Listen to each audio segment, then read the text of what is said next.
3 وظیفے ایسے بتاؤں گا انشاءاللہ جو ٹاپ آف دا لسٹ 3 وظائف ہیں مصیبت اور پریشانی میں تکلیف دور کرنے کے لیے، سنت وظائف آپ صلی اللہ علیہ وسلم کی طرف سے تعلیم فرمائے ہوئے. ان میں سے پہلا وظیفہ یہی جس کا قرآن میں بھی ذکر آ گیا کہ جو ان الفاظ کے ساتھ ہمیں پکارے گا، اللہ تعالیٰ فرماتا ہے کذالک ننجی المؤمنین، ہم اہل ایمان کو بھی نجات دیں گے اس طریقے سے، صرف یونس کو نہیں، اہل ایمان کو بھی. چنانچہ اسی کانٹیکسٹ میں پہلا وظیفہ ہے یہ لا الہ الا انت سبحانک انی کنت من الظالمین کا. لیکن اس سے پہلے میں ایک امپورٹنٹ بات کروں دعا کے حوالے سے کہ دعا کی قبولیت کا ایک پروٹوکول بھی ہے. ویسے تو آپ مسئلہ 82 دیکھیں گے، اس میں میں نے اور باتیں بھی کی ہیں، ٹاپک دوسری طرف چلا جائے گا، لیکن انصاف ہے کہ میں اس چیز کو بھی ایڈریس کروں. جامعہ ترمذی میں صحیح سند کے ساتھ یہ حدیث موجود ہے، انٹرنیشنل نمبر کے مطابق 593 نمبر حدیث ہے، اور یہ حدیث مشکات میں آپ کو پہلی جلد میں درود شریف والے چیپٹر میں بھی مل جائے گی. اور مشکات کو میں نے ڈکلیئر کیا ہے مشکات از دا انسائکلوپیڈیا آف حدیث، یعنی آپ کو جتنی حدیثیں سکیٹرڈ فارم میں ملیں گی کتب ستہ اور اس سے بھی باہر 13 کتابوں میں، مشکات میں آپ کو مل جائیں گی.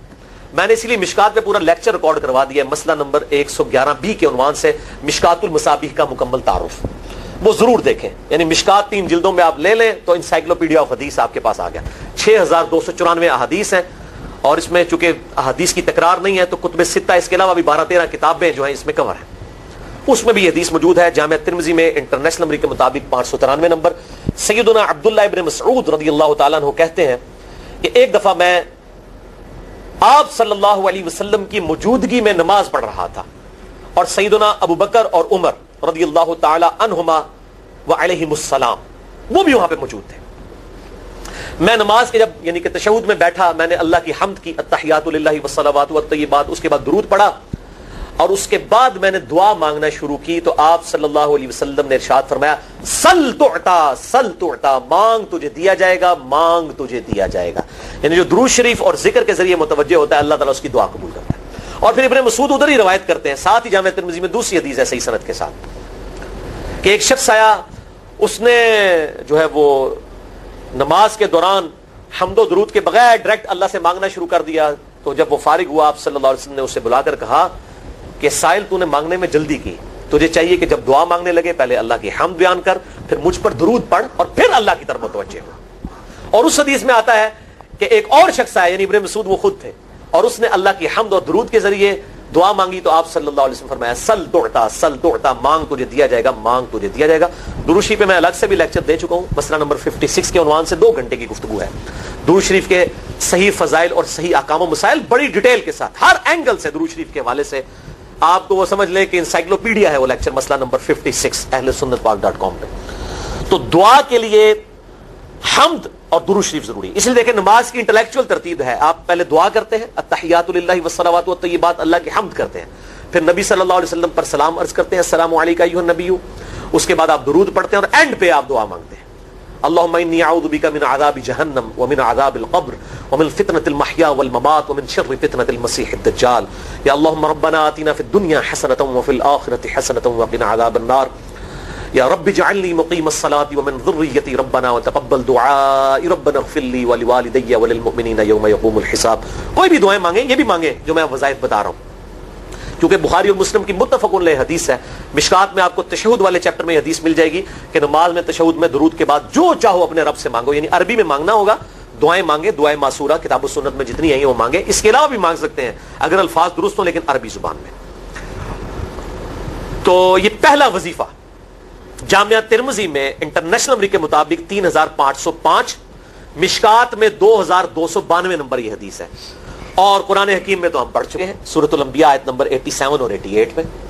آپ صلی اللہ علیہ وسلم نے ارشاد فرمایا کہ یونس علیہ السلام نے مچھلی کے پیٹ میں اپنے رب کو ان الفاظ کے ساتھ پکارا تھا لا الہ الا انت سبحانک انی کنت من الظالمین. اور پھر آپ صلی اللہ علیہ وسلم نے فرمایا کہ جو کوئی شخص اپنے کسی بھی معاملے میں کسی بھی پریشانی میں اس دعا کے ذریعے اللہ کی طرف متوجہ ہو، اللہ تعالیٰ اس کی دعا کو قبول فرما لیتا ہے.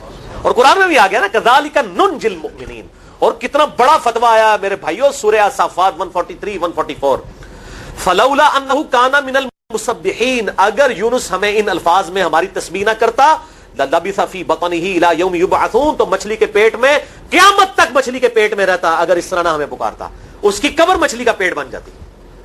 یعنی یہ اتنا عطاب، اور وہ دور ہو گیا اس دعا سے، بہت بڑے اسماء اعظم میں سے ہے. تو یہ بہترین دعا، بہترین وظیفہ، اسماء اعظم میں سے بہترین چیز، اور سب سے بڑھ کر جو میں نے بات کی کہ بہترین استغفار، اللہ سے توبہ مانگنے کا بہترین ذریعہ. اور کس طریقے سے؟ اے اللہ تو پاک ہے نا، تجھ سے تو غلطی نہیں ہوگی، میں بندہ ہوں، غلطی کروں گا تو اللہ نے تو معاف کرنا ہے نا، کیونکہ جب بندے نے اپنی عاجزی کا اظہار کر لیا ہے اور اللہ تعالیٰ کو بتایا اللہ یہ تیری کوالٹی ہے، تو غلطی نہیں کرتا، تو میں تو انسان ہوں، غلطی کروں گا. تو یہ ہے پہلا وظیفہ. دوسرا وظیفہ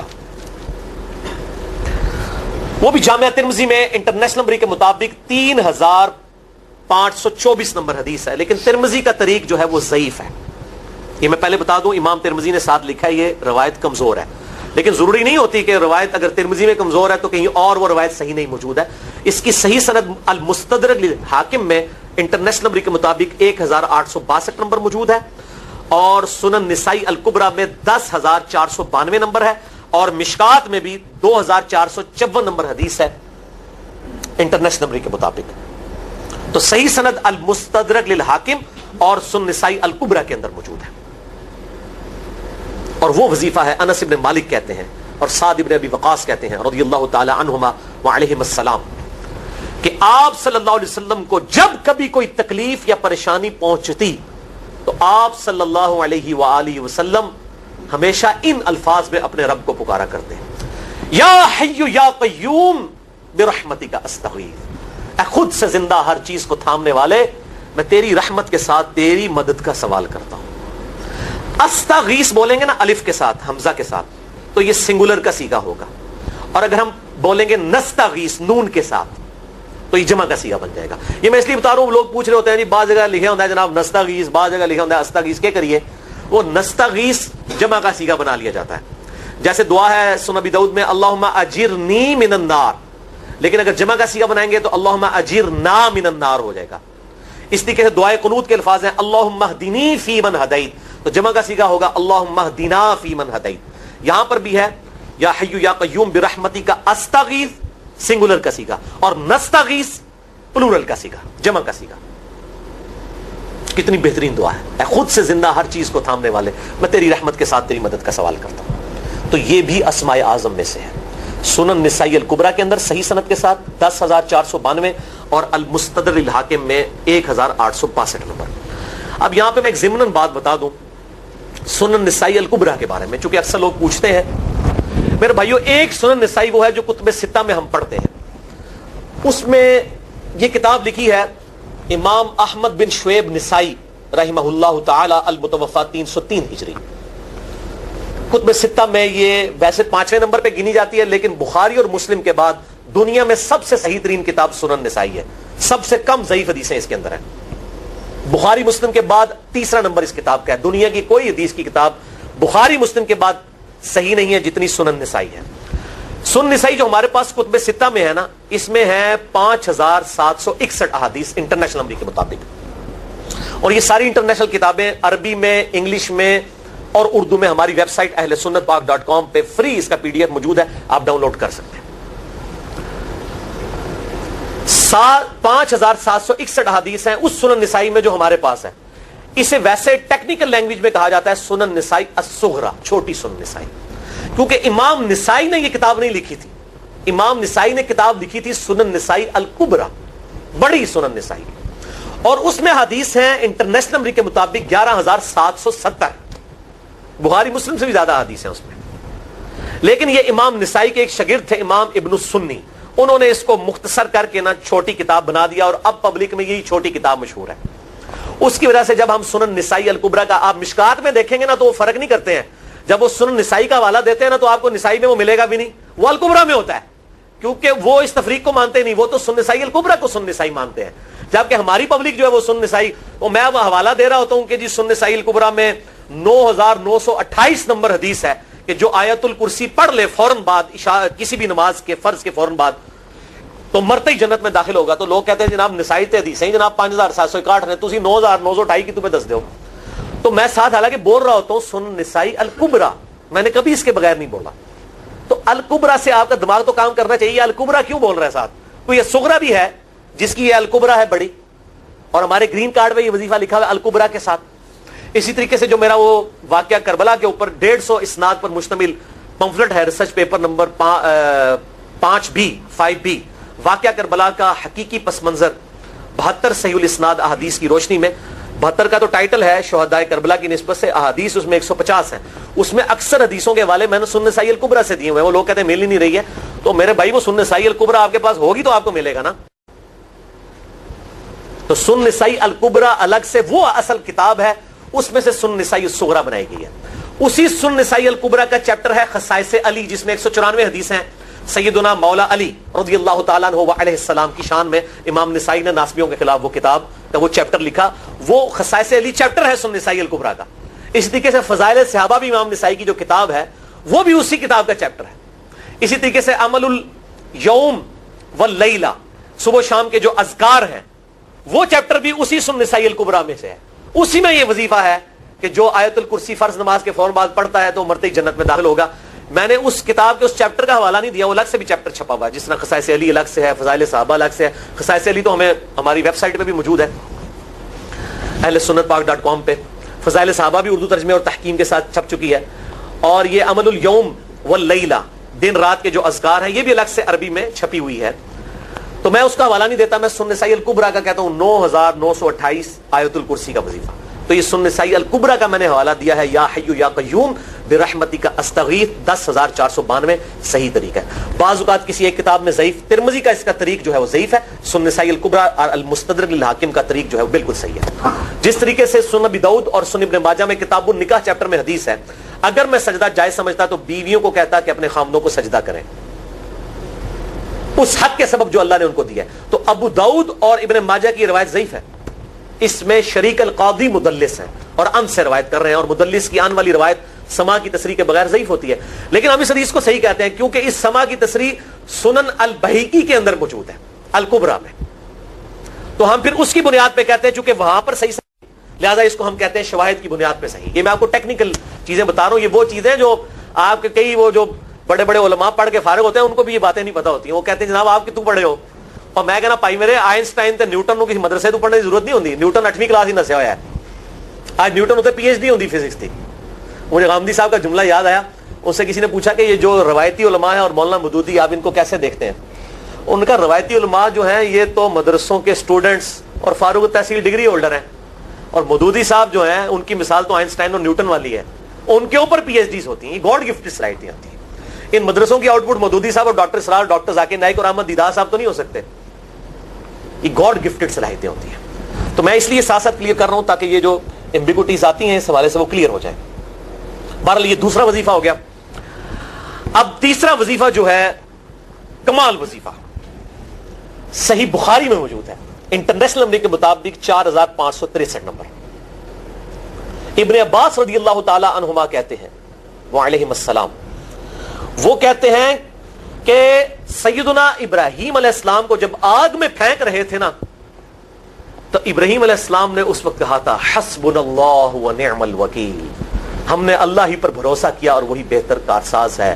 اور تمہارے نبی صلی اللہ علیہ وسلم کو بھی جب مصیبت اور پریشانی آتی تھی وہ بھی پڑھا کرتے تھے حسبنا اللہ ونعم الوکیل, ہم نے اللہ ہی پر بھروسہ کیا اور وہی بہتر کارساز ہے. اس کے اندر وہ شعر جو بنا دیا نا, نعم المولا و نعم النصیر, ویسے الگ سے آیت ہے, الگ سے آیت ہے, لیکن یہ شعر نہیں بنانا, بس اتنا ہی وظیفہ ہے حسبنا اللہ و نعم الوکیل. اور یہ جو انہوں نے کہا کہ نبی صلی اللہ علیہ وسلم بھی یہ کہتے تھے, اس کا ذکر الحمدللہ قرآن میں بھی موجود ہے, اس سے بھی بڑھ کر سورہ آل عمران کی 173 نمبر آیت میں ہے کہ جب نبی صلی اللہ علیہ وسلم اور اہل ایمان کو یہ خبر پہنچی کہ کافر ان کے خلاف سازشیں کر رہے ہیں, تو نبی اور اہل ایمان نے پکارا حسبنا اللہ و نعم الوکیل. تو حسبنا اللہ و نعم الوکیل قرآن کی آیت بھی ہے, اور یہ ہے وہ آیت, وظیفہ قرآن میں آیا ہوا ہے. یہ آل عمران 173 اور صحیح بخاری 4563. اور مجھے بڑا وجد آیا کہ ابراہیم علیہ السلام کو جب آگ میں پھینکنے لگے تھے انہوں نے اس وقت اللہ کو ان الفاظ کے ساتھ پکارا حسبنا اللہ و نعم الوکیل. اچھا, یہ جتنے بھی وظیفے ہیں نا میرے بھائیوں, ان کا فائدہ اسی وقت ہے جب آپ کو ترجمہ بھی ان کا آتا ہوگا, ورنہ آپ روزانہ جتنی مرضی تسبیح کھینچتے رہے کوئی فرق نہیں پڑے. اس لیے میرا ایک پرسنل مشورہ ہے کہ جب بھی یہ وظیفے پڑھے نا آپ, اردو ترجمہ بے شک آتا بھی ہو رہا ہے, ایک دفعہ اپنی زبان میں اس کو ریپیٹ کریں, یعنی آپ پڑھیں حسبنا اللہ و نعم الوکیل، میں نے اللہ ہی پر بھروسہ کیا اور وہی بہتر کارساز ہے۔ آپ دیکھیں یہ صوت القرآن چینل میں جب وہ عربی چل رہی ہوتی ہے، جیسے ہی وہ مراج الدین خان کا ترجمہ شروع ہوتا ہے نا، کیسے کب کبھی تاری ہو جاتی ہے، کیونکہ وہ ہماری زبان میں بات ہو رہی ہوتی ہے نا۔ ابھی تو نہیں قیام اللیل میں رو رہے ہوتے، ان کی زبان میں بات ہو رہی ہوتی ہے، اپنی زبان کا اثر ہوتا ہے۔ اسی طریقے سے آپ لا الہ الا انت سبحانک انی کنت من الظالمین، یا حسبنا اللہ و نعم الوکیل، یا حی یا قیوم برحمتک استغیث، جو بھی وظیفے پڑھیں نا، ایک دفعہ ان وظیفوں کو جب آپ الگ سے دعا مانگ رہے ہوں، اس وقت اس کو آپ اپنی زبان میں بھی دہرائیں۔ اور اس کے لیے کوئی تسبیح نہیں کھینچنے کی ضرورت کہ آپ نے اتنے 100 دفعہ پڑھنا ہے، تسبیح تو ویسے ٹھیک ہے، وہ آپ استعمال کر سکتے ہیں، لیکن آپ چلتے پھرتے اٹھتے بیٹھتے ہر وقت جس حالت میں بھی، اور صحیح مسلم میں حدیث ہے کہ یہ جو وظائف ہیں ان کے لیے تو کوئی وضو بھی کیا، غسل بھی پروٹوکول نہیں ہے۔ ہم عائشہ کہتی ہیں نبی صلی اللہ علیہ وسلم حالت جنابت میں بھی اللہ کو یاد کر لیا کرتے تھے، صحیح مسلم میں حدیث موجود ہے، جنابت والے چیپٹر میں ہر حال میں اللہ کو یاد کرتے تھے۔ اور جو قرآن میں بھی دعائیں یا اذکار آئی ہیں نا، جب آپ حالت جنابت میں بھی اس کو کریں گے نا تو اس پہ قرآن کا حکم نہیں لگے گا۔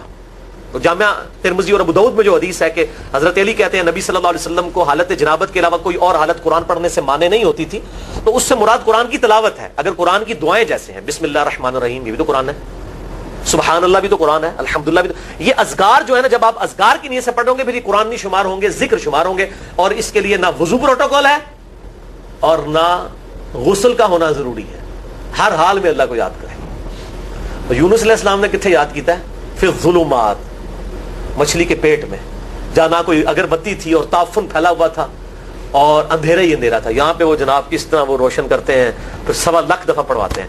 یعنی میں بتا رہا ہوں آدھا سچ بڑا خطرناک ہوتا ہے، یعنی آیت کریمہ کی اصلیت تو موجود ہے کتاب و سنت میں، لیکن آدھا جو سچ جھوٹ ساتھ ملا لیا نا، اس کے سارا بیڑا غرق کر دیا ہو۔ اور بجائے یہ کہ لوگوں کو یہ وظیفہ بتایا جائے کہ اٹھتے بیٹھتے چلتے پھرتے اللہ کو ان الفاظ میں یاد کریں، اس کو انہوں نے کوئی اور ہی رنگ دے دیا ہوا ہے اور اس نے 1.25 دفعہ ختم اور پتہ نہیں کیا کچھ بنا دیا ہوا ہے۔ تو یہ 3 وظائف تھے بڑے اہم اس حوالے سے، اور میں نے اس کو ضروری سمجھا کہ میں یہ ضرور بتا دوں تاکہ لوگ اس پہ ایجوکیٹ ہوں، ان وظائف کو کریں۔ اور مسئلہ نمبر 82 میرا الگ سے میرے بھائیوں ریکارڈ ہے، مسئلہ نمبر 82 اسماء اعظم اور دعا کی قبولیت سے متعلق جتنی بھی چیزیں ہیں میں نے اس میں بڑی ڈیٹیل کے ساتھ الحمدللہ کئی اور وظائف بھی بتائے ہیں، لیکن اب وہ اتنے وظائف کوئی جمع کرنے کی ضرورت نہیں ہے، موٹے موٹے 3 وظیفے جو بتا دیے انہی کو اگر کوئی لے لے اپنی دعاؤں میں، انہی وظائف کو کرے تو اللہ تبارک و تعالی ہر معاملے میں جو ہے وہ انشاءاللہ تعالی کفایت فرمانے والا ہے۔